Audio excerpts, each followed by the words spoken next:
Hey there. I just rode the Western River Railroad. I am just exiting Adventureland now, heading back to the front of the park to head towards the airport. I wanted to ride Monsters Inc. Ride and Go Seek because it's a more unique attraction, but the Western River Railroad has some unique aspects. So it's a railroad just like most of the Magic Kingdoms have, Disneyland, Walt Disney World, and Disneyland Paris. But the interesting thing about the railroad here is that it's actually a ride. It doesn't have multiple stops. It picks you up and drops you off exactly at the same spot. And I don't know the complete story on that. I'll probably get this wrong, but my understanding is that there's some kind of legal thing in Japan where if you have a ride that makes multiple stops, that it's considered a form of transportation instead of a ride, and it has to be like available to the public and, you know, part of the whole public transportation system and so on.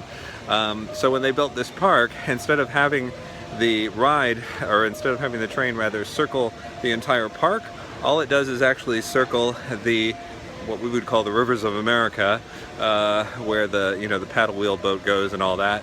It also has some kind of unique features too, in that it kind of goes through Big Thunder Mountain. So you have a steam train running next to a mine train going right next to each other. And it also has the Primeval World diorama that we have in Disneyland in California that they don't have in Florida. So it's kind of an interesting combination of different elements. You actually find that a lot in Tokyo Disneyland, I've got to say. Their Haunted Mansion is kind of the Florida version, but Pirates is kind of the California version, and so on. So it's kind of a pick and mix from all the different theme parks all kind of combined into one, which makes it a fun park to visit to compare and contrast.